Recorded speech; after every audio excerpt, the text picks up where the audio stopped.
ربیع الاول کا مہینہ ہے، اور ربیع الاول کے مہینے میں حضور اکرم صلی اللہ علیہ وسلم کی پیدائش مبارک ہے۔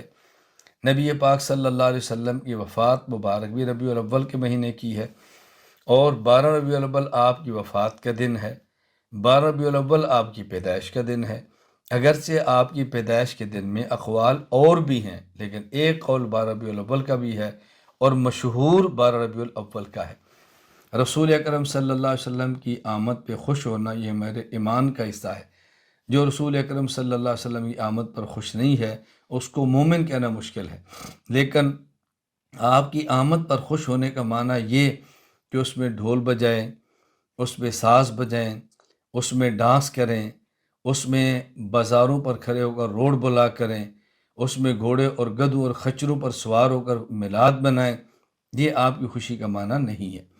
رسول اکرم صلی اللہ علیہ وسلم کی آمد کا مقصد سمجھیں۔ قرآن کریم میں ہے وَمَا أَرْسَلْنَا مِن رَّسُولٍ إِلَّا لِيُطَاعَ بِإِذْنِ اللَّهِ، ہم نے اپنے پیغمبر کو اس لیے بھیجا ہے کہ اللہ کا حکم سمجھ کر پیغمبر کی اطاعت کریں۔ اس لیے پیغمبر صلی اللہ علیہ وسلم کی آمد پر ہم خوش ہیں اور دل و جان سے خوش ہیں۔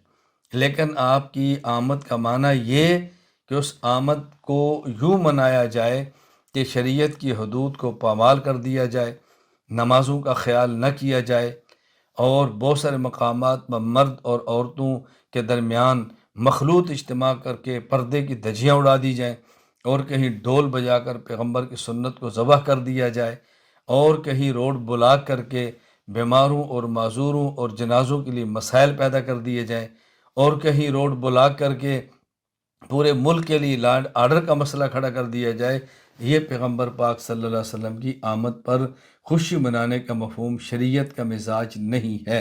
یہ بات اچھی طرح ذہن نشین فرما لیں۔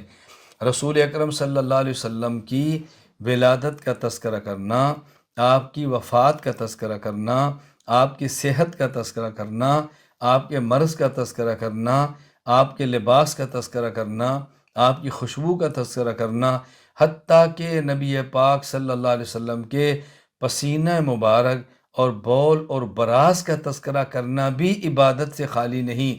یہ مومن کی شان ہے، اس کو اچھی طرح ذہن نشین فرمائیں۔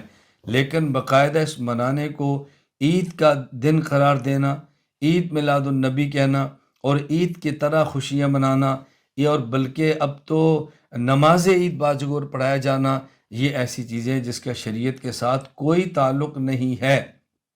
اس کا اچھی طرح ذہن نشین فرما لیں۔ میرا تعلق اہل سنت والجماعت احناف دیوبند کے ساتھ ہے۔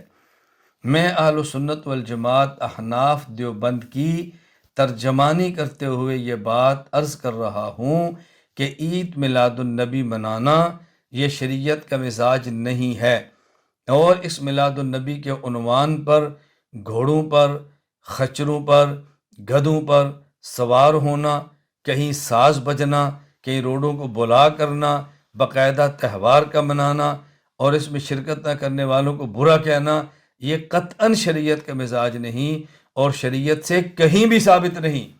اور اگر کوئی شخص دیوبندی کہلوانے کے باوجود اس قسم کی خرافات کا ارتکاب کرتا ہے تو دیوبندیت کا مذاق ہے، یہ دیوبندیت کے ساتھ ٹھٹھا ہے، دیوبندیت کے ساتھ استہزاء ہے۔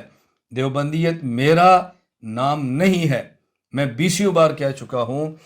حضرت مولانا رشید احمد گنگوہی رحمہ اللہ، سرپرست دارالعلوم دیوبند، حضرت مولانا محمد قاسم ننوتوی رحمہ اللہ، بانی دارالعلوم دیوبند، شیخ الہند مولانا محمود حسن دیوبندی رحمہ اللہ تعالی، پہلے طالب علم اور پہلے صدر مدرس دارالعلوم دیوبند، اور حضرت محمود حسن دیوبندی رحمہ اللہ کے براہ راست تلامذہ حضرت تھانوی، حضرت مدنی، حضرت مولانا الیاس، حضرت علامہ کشمیری، یہ جو براہ راست تلامذہ سے ان کا نام دیوبندی ہے اور ان کی رائے کا نام دیوبندیت ہے۔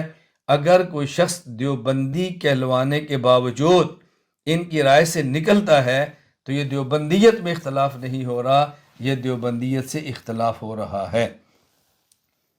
تو بات ذہن نشین فرما لیں، ہم اپنے اکابر کے منہج کے پابند ہیں، ہم اپنی اکابر کی رائے کے پابند ہیں، ہم اپنے اکابر کے دیے ہوئے طرز کے پابند ہیں۔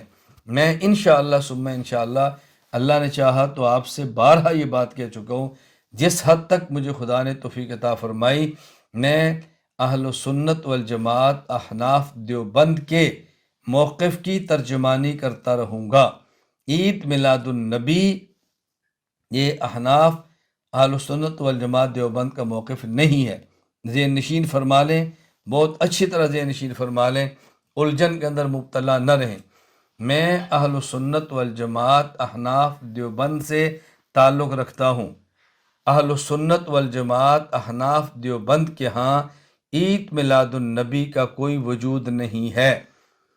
اہل سنت والجماعت احناف دیوبند کے ہاں عید میلاد النبی کے موقع پر 12 ربیع الاول کے موقع پر عید میلاد النبی منانا، گھوڑے، خچر، گدھے کسی پر سوار ہونا اور ایسے جلوسوں میں نکلنا، یہ قطعاً اہل سنت والجماعت احناف دیوبند کا مزاج نہیں۔ میں وضاحت اس لیے کر رہا ہوں کہ بہت سارے احباب مجھ سے رابطہ کر کے پوچھتے ہیں دیوبندیت کا مزاج کیا ہے۔ میں نے کہا میں 20 بار کہہ چکا ہوں، ماضی میں، حال میں یا مستقبل میں کوئی شخص بھی اس سے روگردانی کرے تو نام کی دیوبندیت تو ہو سکتی ہے، لیکن اہل سنت والجماعت احناف دیوبند کا قطعاً یہ موقف نہیں ہے، قطعاً یہ موقف نہیں ہے۔ اللہ تعالی ہمیں یہ باتیں سمجھنے کی توفیق عطا فرمائے۔